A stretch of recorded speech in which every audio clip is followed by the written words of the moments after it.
Have you ever paused long enough to ask God, what is my purpose in this season?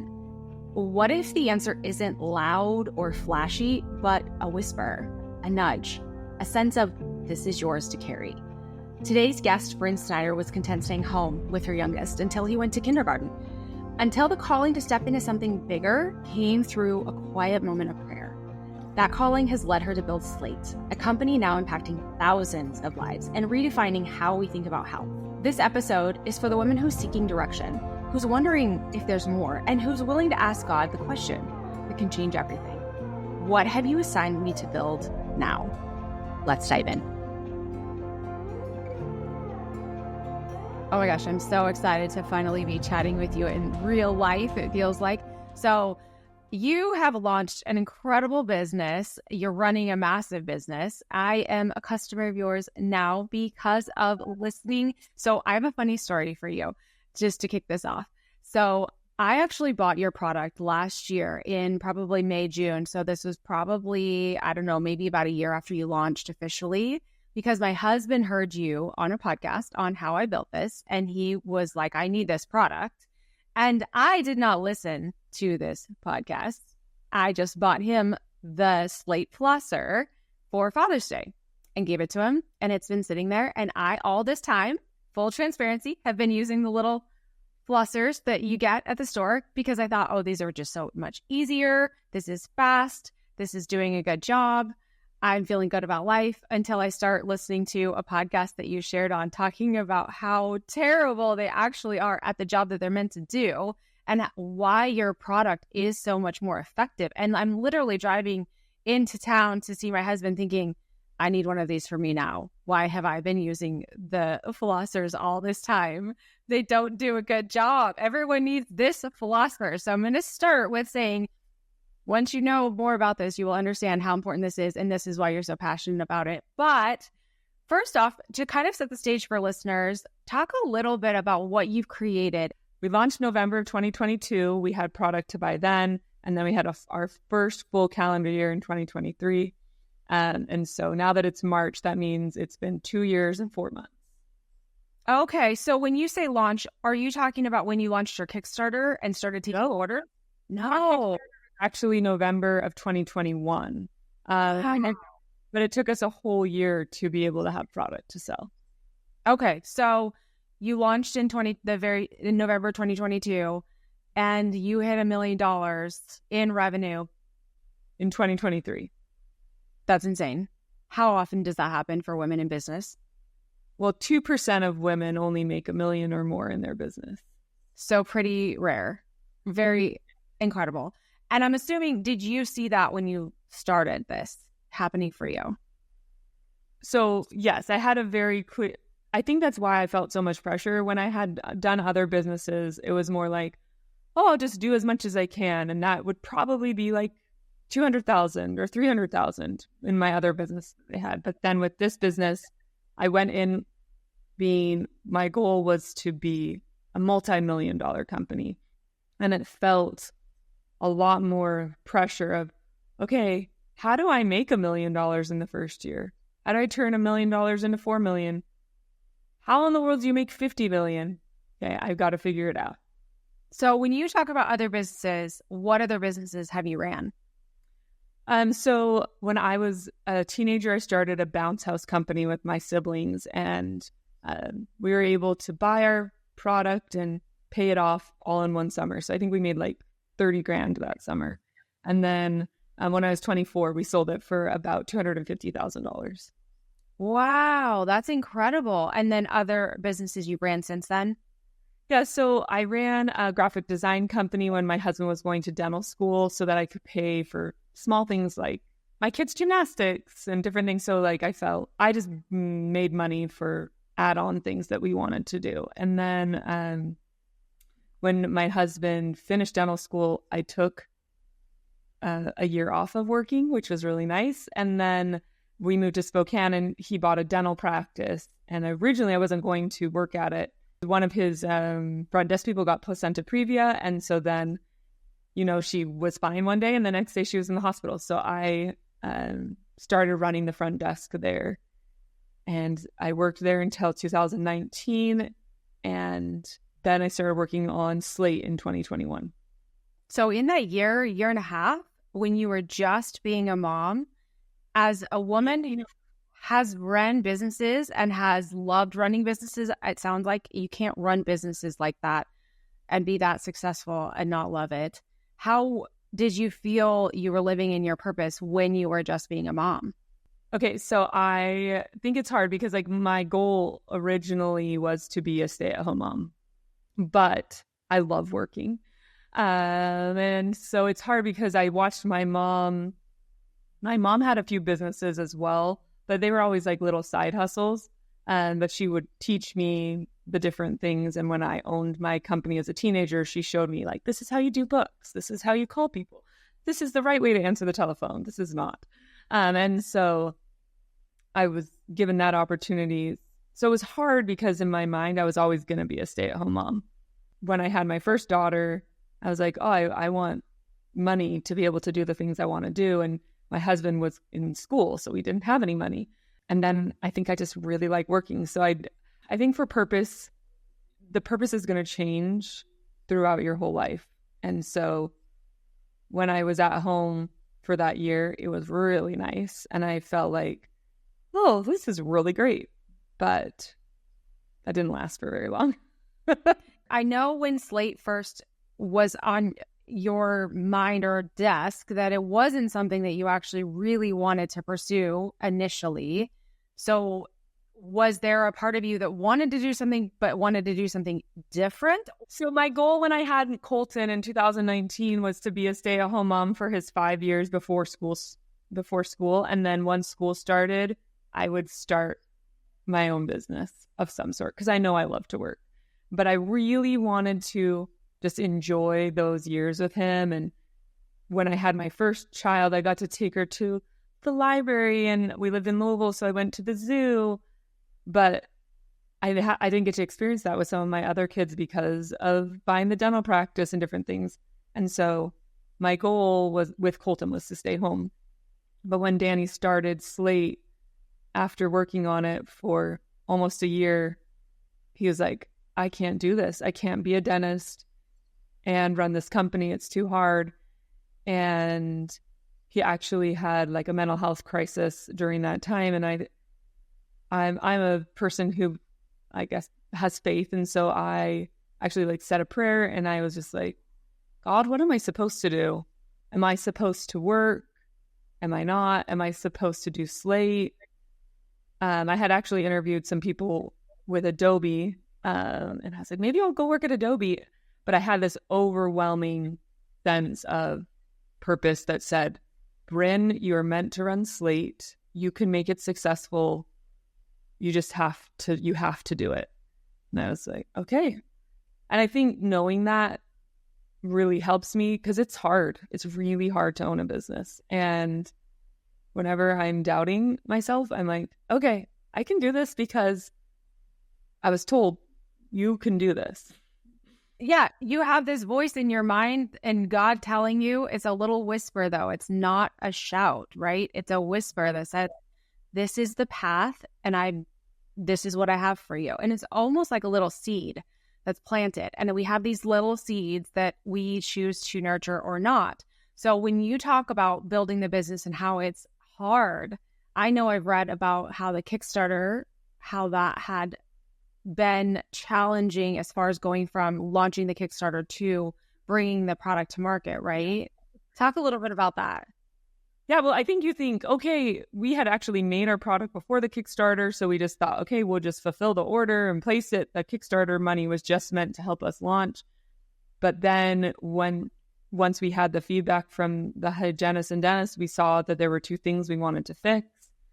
So then all of a sudden that took so much time and it was so much money, and we had thought, oh, charging this amount will be the right amount on our Kickstarter, but that didn't really cover all the things we wanted to cover. So you think you've done all the math and all the stuff, but we learned there was a lot more that we needed to do. You talked a little bit about how it originally wasn't your passion to run with Slate.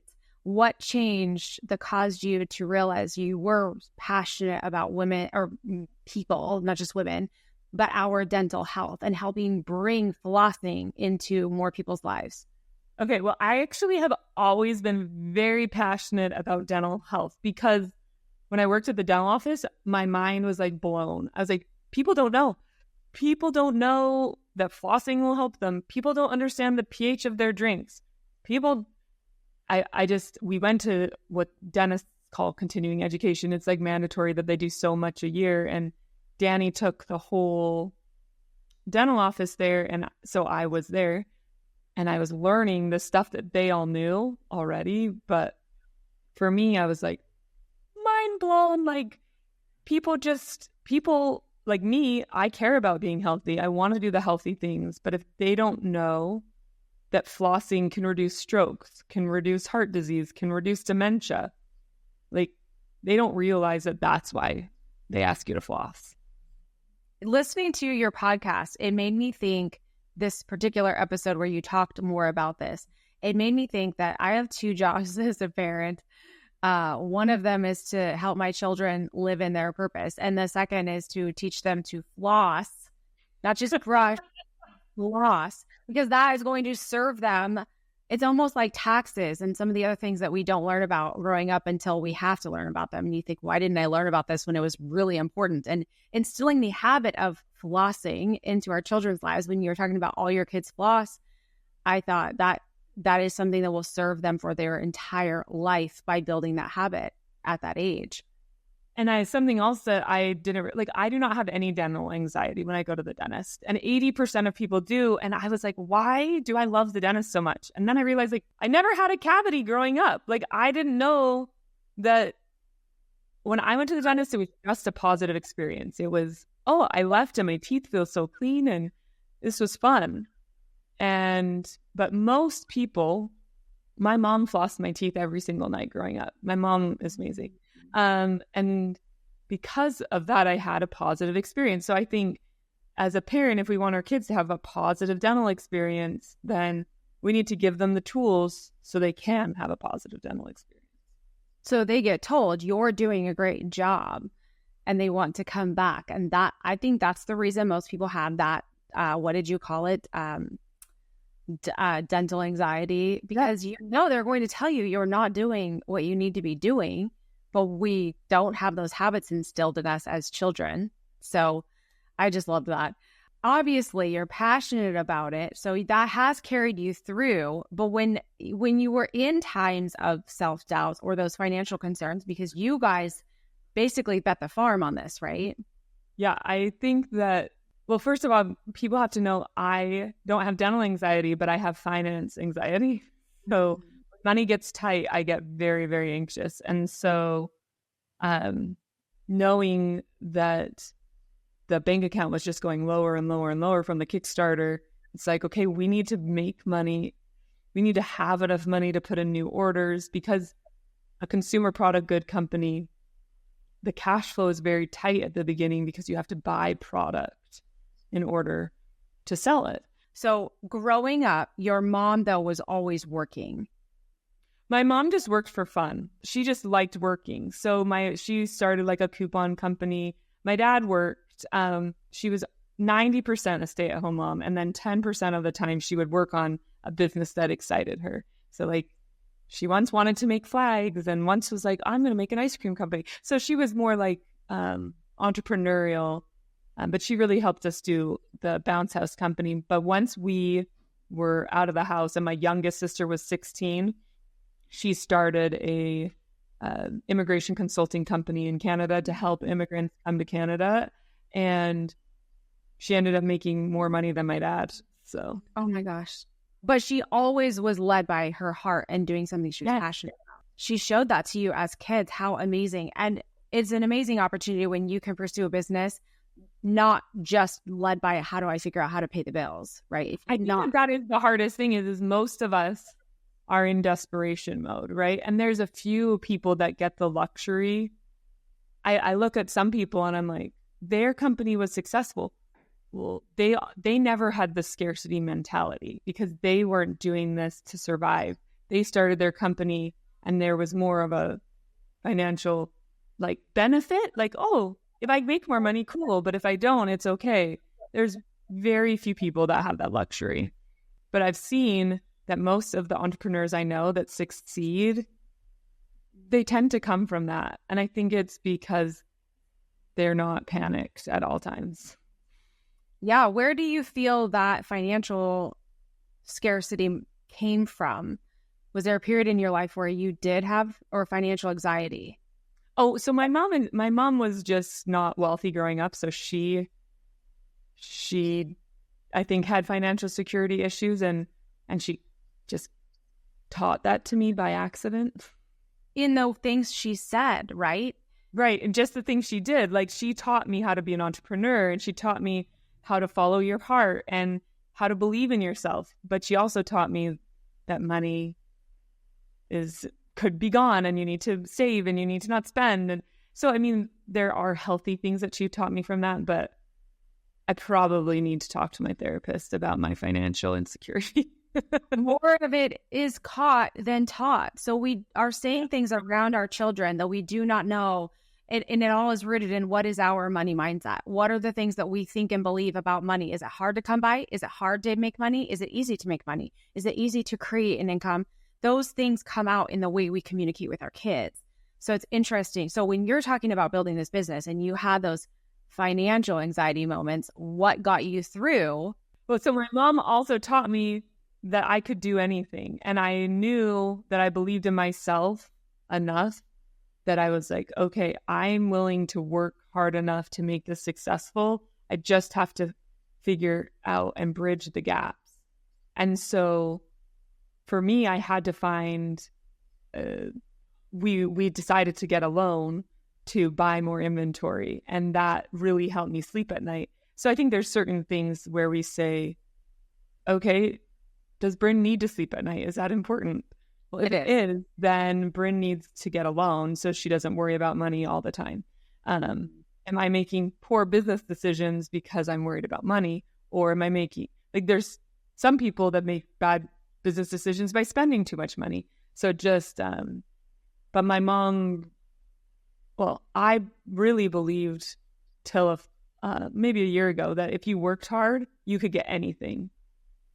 And now I'm realizing that there is situations where you can work hard and still fail. I see other people that did the same thing as me, and they didn't get as lucky, right? And so I do think that there is some luck involved, but I also think the harder you work, the luckier you get. Absolutely. And I think every entrepreneur does have failures along the way. And you can look at it as a failure, or you can look at it as a learning moment, teaching moment. What did I learn from that? What did not work that I can go to the next move that I make, step that I take that will provide or create a better result based on what I learned through that result. So talk to me a little bit about, I know just from chatting with you how important it is that you're a mom and you wanted to be a stay-at-home mom in launching this business. So what strategies have worked the best for you to at least attempt to maintain balance and be there as a mom the way you wanted to show up as a mom? So I think you have to ask yourself, like, what's more important? To me, I got a nanny and I got someone to clean my house because I realized I didn't want to spend all my time driving my kids around in the car when I could spend like more one-on-one time with them, or I could work during that time so that when they're home, we spend more quality time. So I said to myself, okay, let's say I made $4,000 that month. And $3,000 of it went to my nanny and my cleaner. I had the luxury of that because my husband was working full time, right? So some people don't have that luxury. But for me, I wanted to spend every possible minute I could with my kids. And so I said, which tasks can I offload to someone that doesn't need to be me? I don't need to be the person folding the laundry, but I do want to be the person reading the story to my kid at night. I think it just depends. Like, my goal was to make a multi-million-dollar company. Well, how do I do that? I have to work a lot, which was really sad for me at times. Like, I remember I sent my son to a preschool, and I've never cried when I've sent any of my other kids to school. But I cried when I sent him to preschool, not because I was sad that I was going to miss him, but because I realized like I wanted to spend time with him and I wasn't going to get to. And so, but I asked myself, well, what's my bigger goal? Well, my bigger goal is to make this.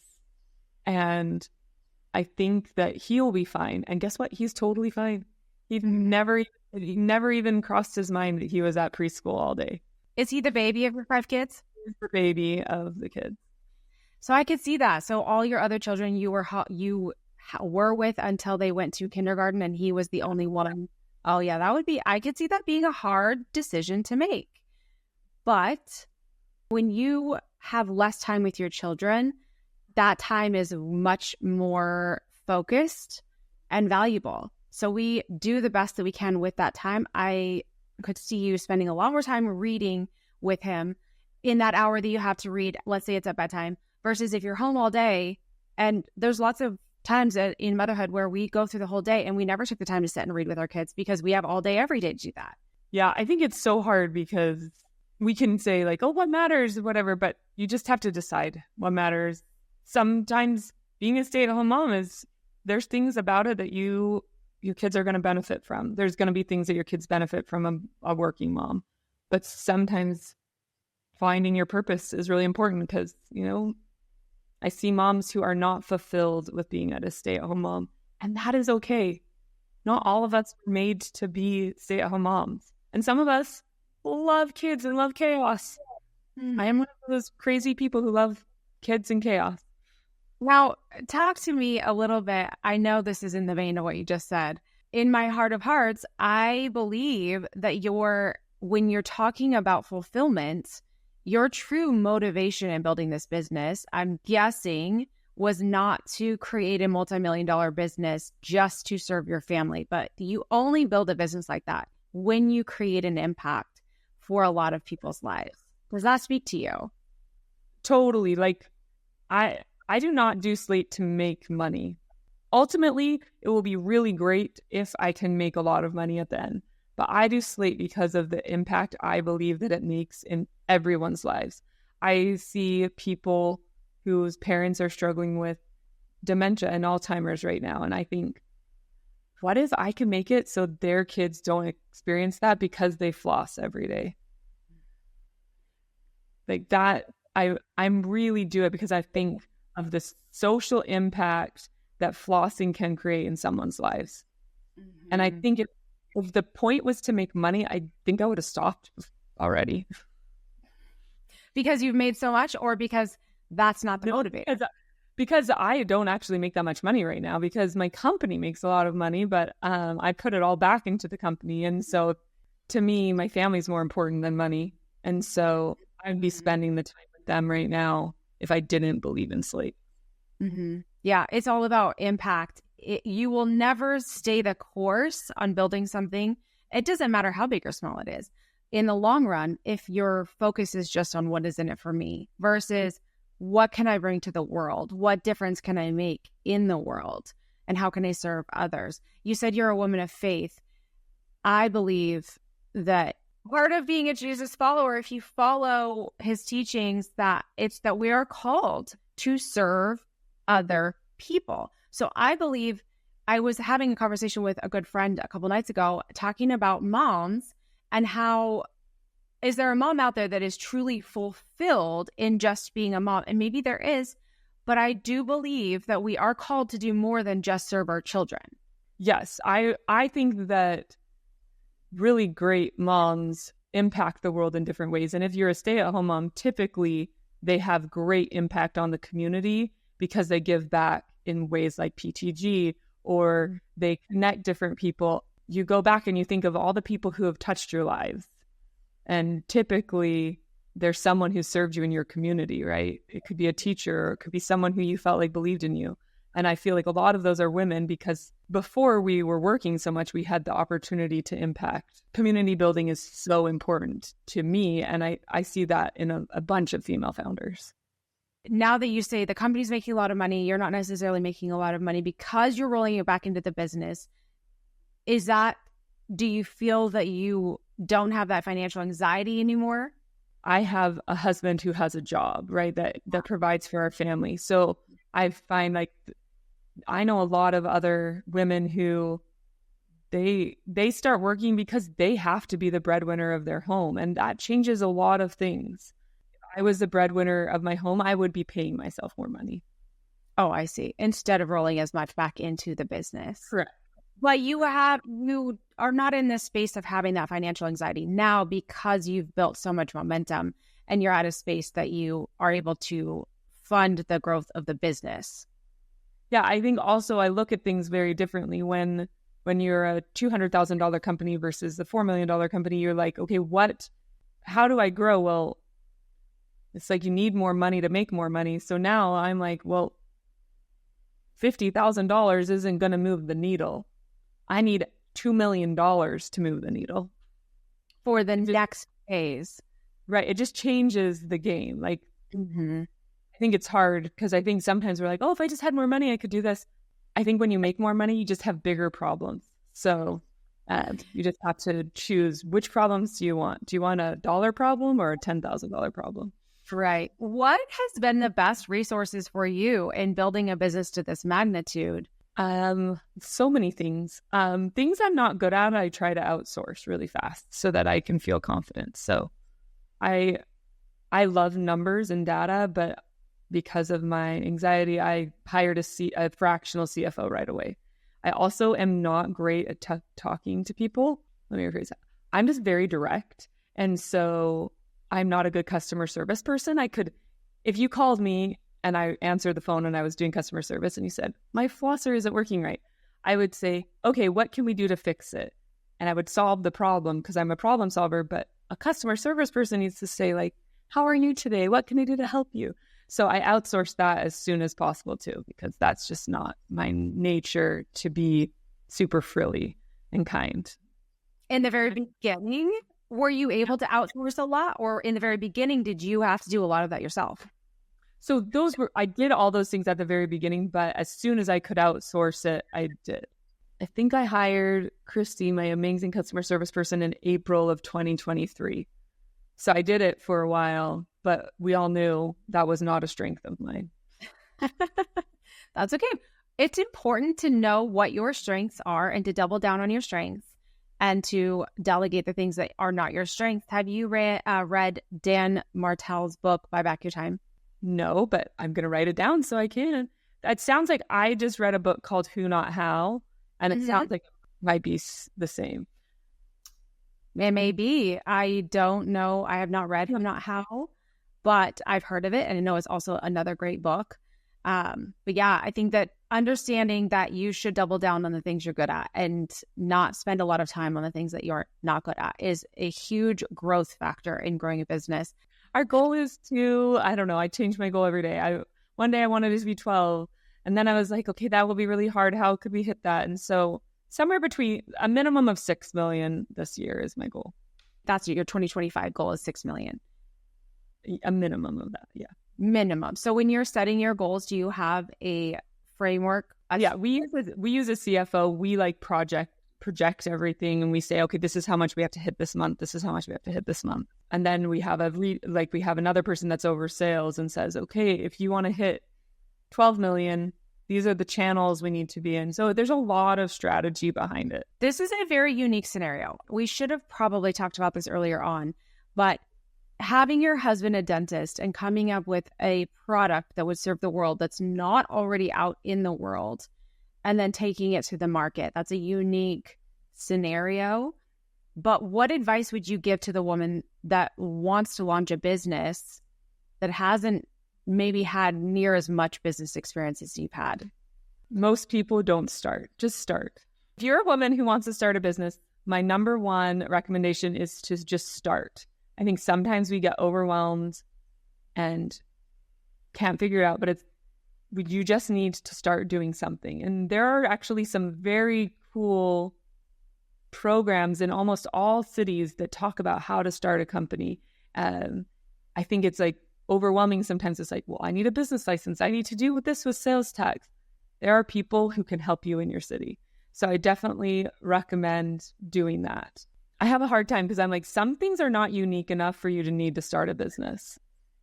And then some things are so unique like mine that you have to know you're going to have to put a lot more money into it because no one knows why they would want an electric flosser. Yeah. Speak to that. There's a lot of women that are stifled by the fact that there's already an existing business out there that's similar, but that makes it easier. Yes, it does. So you have to figure out like, okay, all the people are looking for t-shirts. So how are my t-shirts better? So I also would think just making something cheaper is not a good business model. You want to figure out what makes your product better. I had a really good friend who was doing a jewelry company and she was charging $40 for her earrings, but her earrings were amazing. And I thought she should be charging $100 for them. She's like, well, I wouldn't pay $100. And I was like, you are not your client. So you need to figure out who is your client. Once you figure out who your client is, then you're going to put your energy behind that. Like I wouldn't have thought, but a lot of our clients have pets. And so I was like, oh, okay, well, why is that the case? And so I just think you need to realize like, who are your people that are buying your product? When do they buy it? Like I would never have thought, but a lot of people buy my products between midnight and 3. And I'm like, oh, is it a nursing mom? I haven't figured out why they buy it so late at night. Well, speak to the process of raising your price. I know at one point you had to raise your prices because of the Kickstarter and realizing.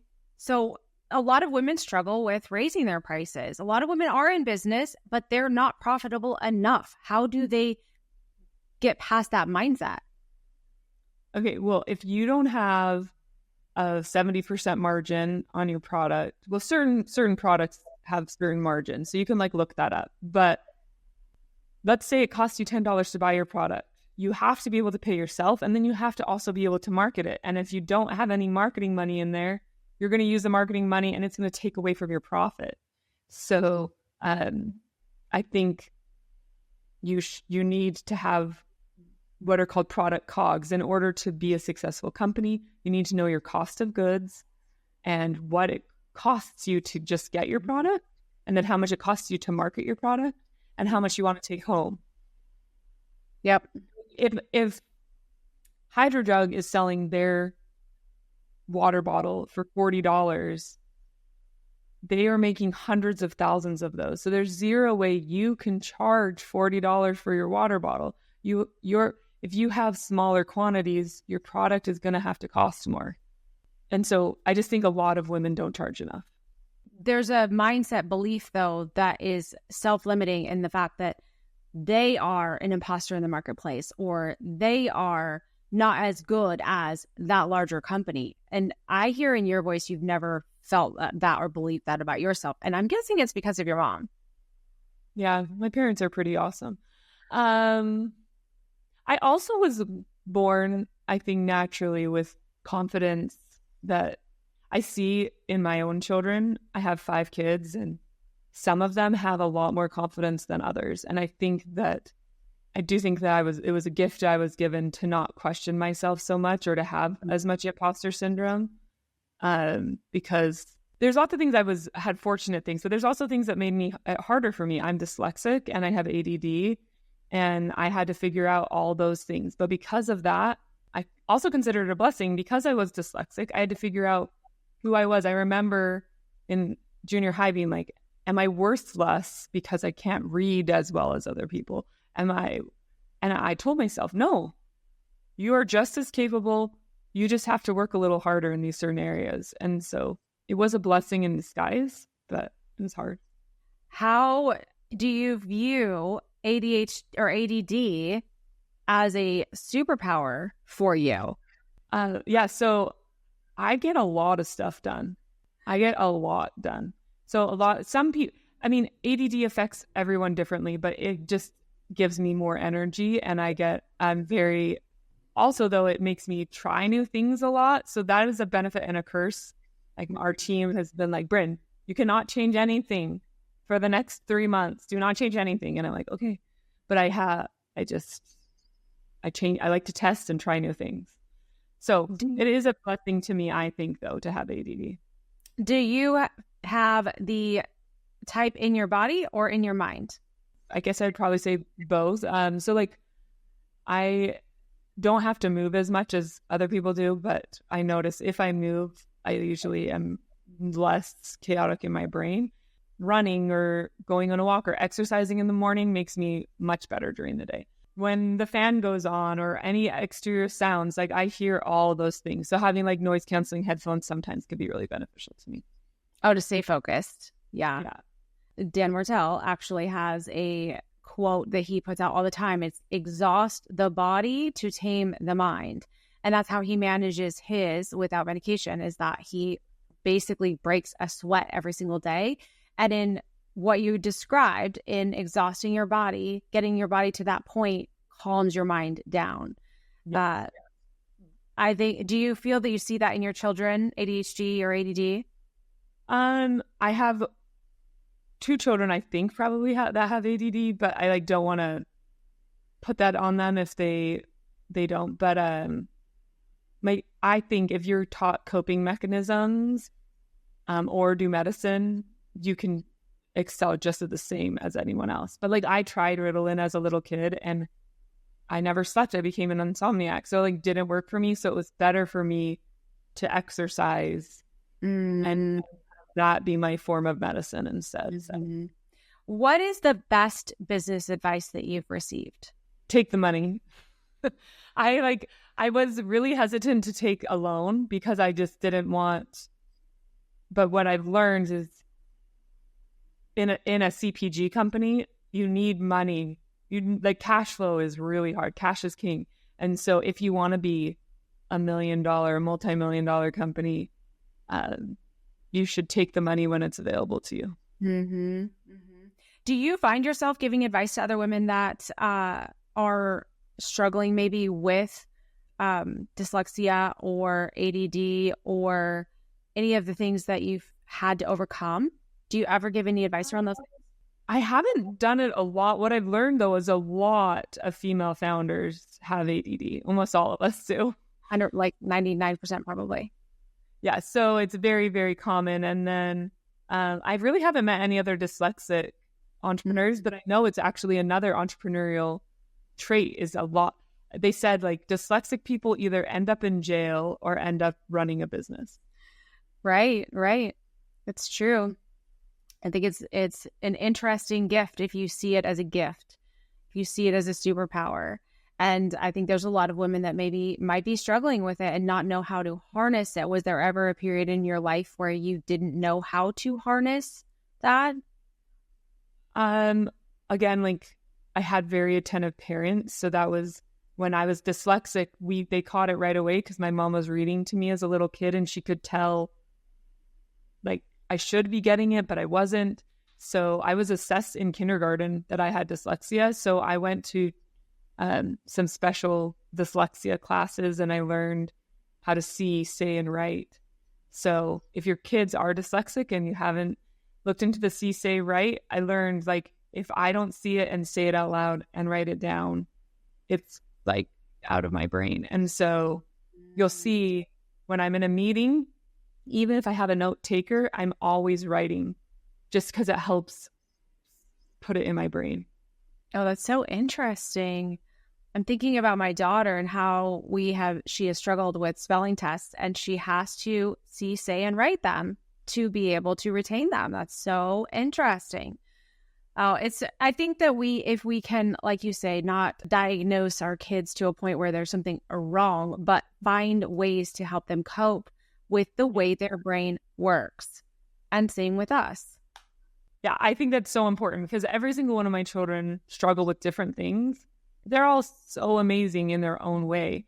And so instead of, I want them to be able to feel like I can do anything. It'll be interesting to see how messed up I make them in the long run. But I am trying my best to really instill that in them.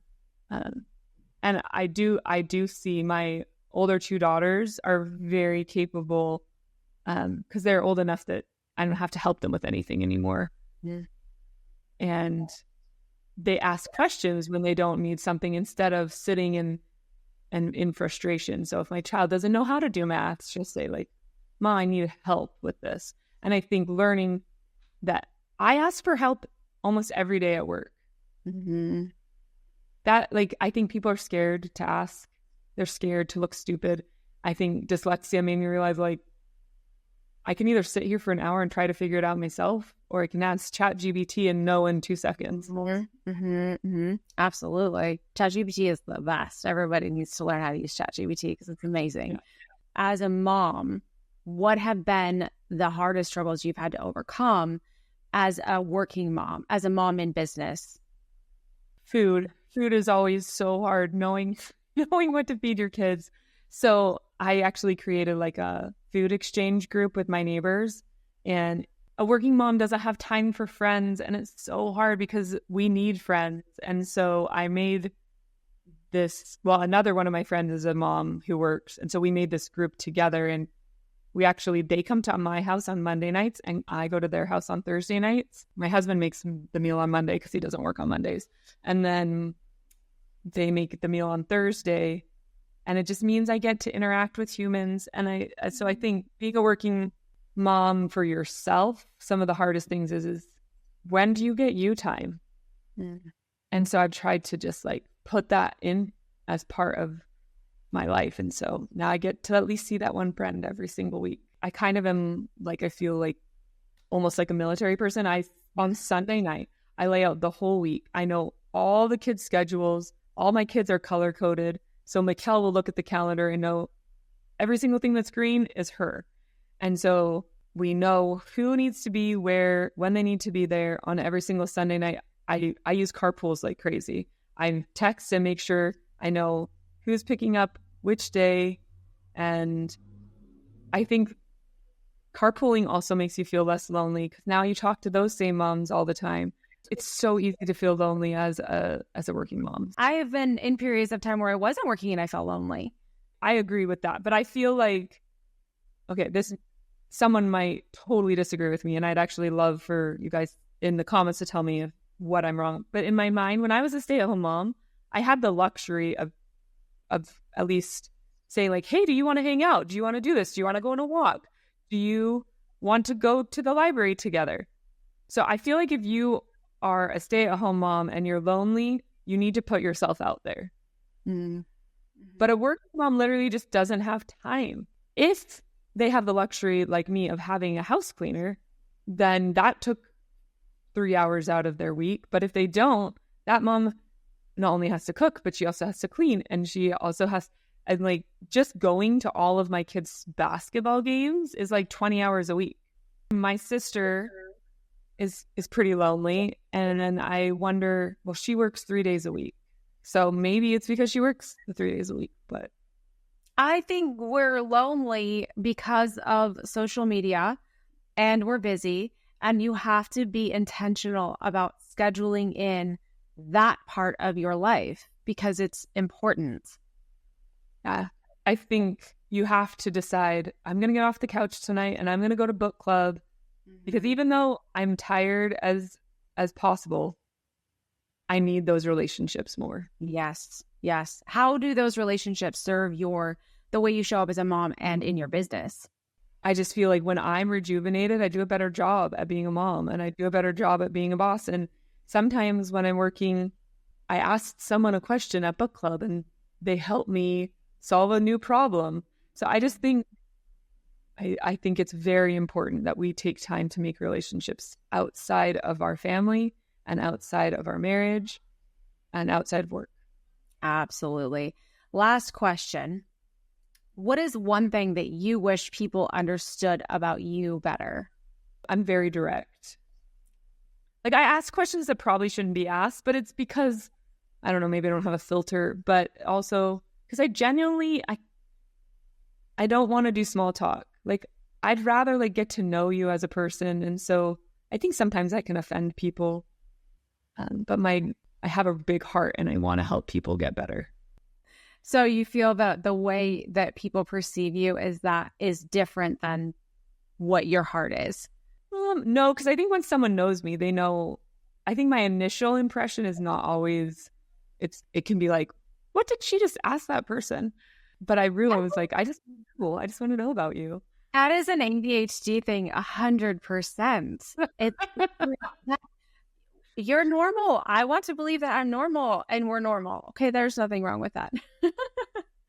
I'm the same. I'm very curious. I want to know. I ask a lot of questions. I've embarrassed my husband so much in so many settings where I'm asking questions. He's like, why are you asking them that? Like, stop. Or asking the professional questions about what they're doing. And sometimes you can come across like, I don't believe you. And that it's not my intent at all. It's truly to just understand what it is that you're doing for us or what the plan is. I went to a female founders group and I knew that everyone in the group made a minimum of 2 million, but they could make up to like 50 million. And so I wanted to know how much everyone made. I just wanted to know, like, okay, if you made $10 million, you learned so much more than me. How did you get there? What did you do? At first, when I asked, I think I asked the person, I was like, well, how much money did you make last year? And their eyes were like, do not ask people that question. But because of it, we broke the barriers down faster and I learned so much from them. And so I can see it being a negative, but it can also be a positive. My question is always, anyone that I perceive as doing well in life, I ask, what do they do? Or what do you do for work? I want to know because not from a jealousy standpoint at all.